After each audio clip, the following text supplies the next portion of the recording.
L'adultère et la vie conjugale. L'adultère et la vie conjugale, c'est le thème que nous allons méditer en ce jour. Tu ne commettras pas d'adultère. Tu ne commettras pas l'adultère, nous le voyons dans Deutéronome, chapitre 5, verset 18. L'adultère est donc une faute grave. Le principe est simple. Si un homme désire une femme, il doit l'épouser. Et une femme mariée ne peut pas tromper son mari. L'adultère est un manque de respect vis-à-vis de l'union conjugale. La relation instituée par Dieu entre Adam et Ève. Il est même dangereux. Mais une menace encore plus immédiate et plus concrète. La jalousie pèse sur les contrevenants. Comme nous le dit Proverbe 6, 32-35, qui commet l'adultère manque de cœur. Il ruine sa vie, celui qui fait cela. Il récoltera des coups et l'infamie, et son ignominie ne s'effacera pas. Car la jalousie met le mal en fureur, et il sera sans pitié au jour de la vengeance. Il ne prendra en considération aucune rançon, il n'en voudra pas, même si tu multiplies les offres. Quant à Jésus, il va plus loin encore en condamnant jusqu'au fantasme adultéreux. Jésus nous dit dans Matthieu 5, 27-28, « Vous avez entendu qu'il a été dit, tu ne commettras pas d'adultère. Or moi, je vous dis, quiconque regarde une femme en la désirant, a déjà dans son cœur commis l'adultère. » Ça, c'est Jésus qui parle. Jésus a ajouté encore une dose dans ce que Moïse avait dit. Que Moïse avait dit que Dieu lui avait révélé. Moïse a dit, tu ne commettras pas d'adultère. Jésus vient nous dire, quiconque regarde une femme en la désirant, a déjà dans son cœur commis l'adultère. Dans la Bible, Jacob, surnommé Israël, a épousé deux sœurs, Léa et Rachel. Vous pourriez lire dans Genèse, dans le chapitre 29 de Genèse. Vous me direz que cela n'était pas vraiment de sa faute et qu'il a vécu avant la libération du Sinaï. Bien sûr, mais de ces unions, élargies de deux autres avec les servantes de femmes, sont tout de même issues toutes les tribus d'Israël. Prenons encore un autre exemple. Le grand roi David. Le grand roi David. Le grand roi David commit également une faute très grave. D'après la loi, il aurait dû être mis à mort. Nous le voyons dans 2 Samuel 2 et chapitre 12. En effet, il séduit la belle Bethsabée, la femme d'un vaillant guerrier hittite. Elle devint enceinte. Après avoir tenté sans succès de faire endosser l'enfant par le mari, David envoya ce dernier à la guerre et le fit placer en première ligne dans les conditions qui ne pouvaient qu'être mortelles. Ensuite, il épousa la veuve Bethsabée. Nathan le prophète transmit le verdict de Yahvé, le verdict de Dieu. Dans 2 Samuel 12, 13 à 15, David dit à Nathan le prophète, « J'ai péché contre Yahvé. » Nathan dit à David, « Yahvé de son côté a passé sur ton péché. Tu ne mourras pas, rien que parce que tu as été répugnant devant les ennemis de Dieu, de Yahvé avec cette affaire. Le fils qui t'est né, il mourra. » Nathan rentra à la maison. Yahvé frappa l'enfant que la femme d'Uri avait enfanté à David et il dépérit. La femme d'Uri, c'est la belle Bethsabée. David se repentit et Dieu fut miséricordieux à un point tel que Bethsabée mit au monde un autre enfant. David consola Bethsabée, sa femme. Il alla vers elle et il coucha avec elle. Elle fonta un fils et l'appela du nom de Salomon. Yahvé l'aima et l'envoya dire par l'entreprise. Nous le voyons dans David. David confia au prophète Nathan et celui-ci l'appela Jédidia à cause de l'Éternel.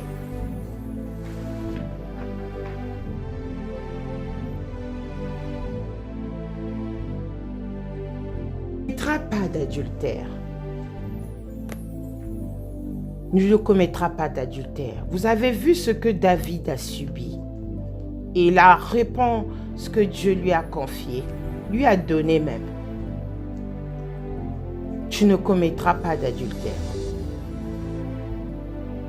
Tu ne commettras pas d'adultère n'est pas une atteinte à la liberté. C'est une parole qui libère du mensonge, de l'insécurité et de la trahison. C'est une parole qui favorise l'amour. On parle d'infidélité et d'adultère. Est-ce la même chose? Infidélité et adultère. Est infidèle celui ou celle qui ne respecte pas ses engagements, qui trompe la confiance et tout particulièrement qui n'est pas constant en amour. L'adultère, c'est le fait pour une personne mariée d'avoir des rapports sexuels avec quelqu'un d'autre que son conjoint. C'est une forme particulièrement grave de l'infidélité. Il faut savoir que le Seigneur Jésus a mis l'infidélité des yeux sur le même plan que l'infidélité du corps. L'adultère est dans ta tête avant d'être dans ton lit. Qui est concerné? Tu ne commettras pas d'adultère. Qui est concerné? Il y a certains ici, beaucoup de gens qui se disent qu'ils ne sont pas concernés dans ce que je dis. Beaucoup de gens se disent qu'ils ne sont pas concernés. Passons d'abord par les célibataires. Les célibataires, mais vous êtes concernés. Parce que vous vous marierez peut-être un jour. Vous éprouverez peut-être un jour une attirance pour un homme ou une femme mariée. Vous serez tenté de briser un ménage. Aujourd'hui, vous discutez avec vos amis, vos collègues. Vous avez un témoignage à rendre à ce sujet. Il y a des célibataires qui vont troubler même les foyers des autres. Il y a des célibataires qui vont troubler les foyers des autres. Ils sont concernés. Il y a des femmes célibataires qui vont troubler les foyers des autres, des femmes mariées.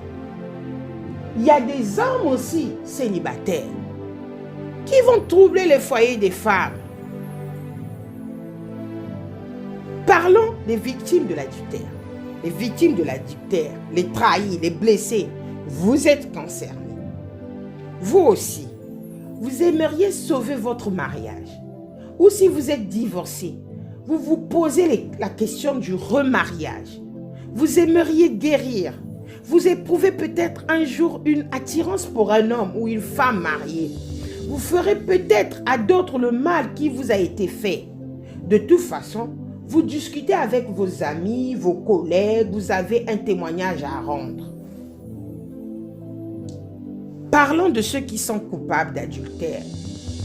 Ils sont aussi concernés, ceux qui sont coupables d'adultère. Les infidèles, comme on les appelle, les infidèles, les menteurs, les traîtres. Vous avez besoin de savoir ce que Dieu en pense. Vous avez besoin de changer, de demander pardon. Un nouveau départ est possible. Si vous avez pris ce nouveau départ, vous aurez peut-être tout simplement envie de remercier Dieu pour le pardon qu'il vous a accordé et le changement qu'il a opéré dans votre vie. Si Dieu a pardonné David, David pourrait être pardonné, c'est pour cela qu'il a composé le Psaume 51. Il faut une repentance sincère. Une repentance sincère. Pour vous, hommes adultères, vous êtes mariés. Vous êtes marié. Vous allez à l'extérieur trouver une autre femme. Mais vous oubliez que vous allez coucher avec cette femme qui a ses esprits. Vous allez vous accoupler avec cette femme qui a ses esprits, et ces esprits-là reviennent dans votre foyer et ils boostent votre foyer comme pas possible. Aujourd'hui, il y a des foyers qui sont dans des discussions, des bagarres, tout. Souvent, la cause, c'est l'adultère. Soit c'est la femme qui a capoté, soit c'est l'homme qui a capoté. Et on ira se plaindre aux gens. Moi ceci, moi cela, ça ne va pas dans mon couple, ça ne va pas dans mon foyer. Mais vous oubliez une chose. Vous qui êtes coupable d'adultère. Ce lien d'accouplement que vous faites à l'extérieur là, vous ne connaissez pas l'esprit de cette personne, de cette femme ou de cet homme que vous avez fait. C'est ce lien.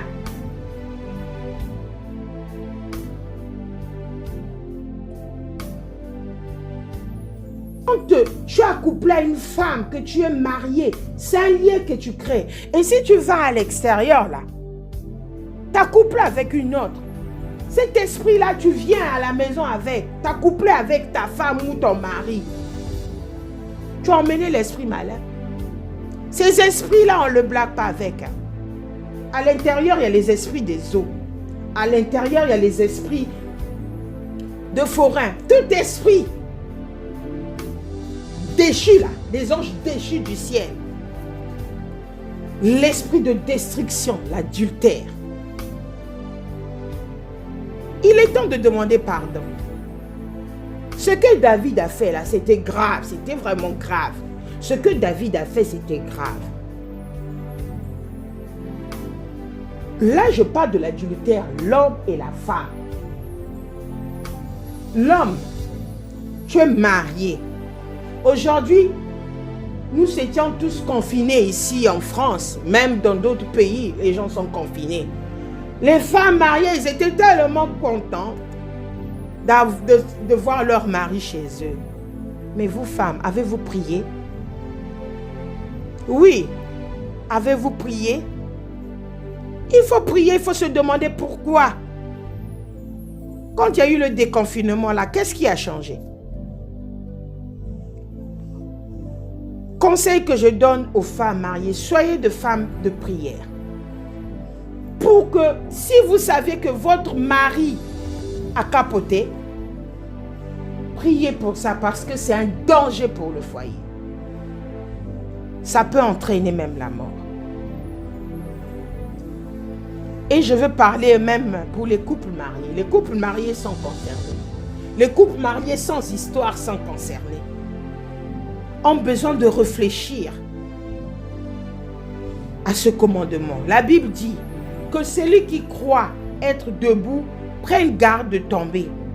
Si vous croyez à l'abri, vous ferez moins attention, vous serez plus à risque. Les couples mariés sans histoire, il faut être dans la prière. Voici le conseil. Il faut être dans la prière et soyez dans la confiance, dans la vérité.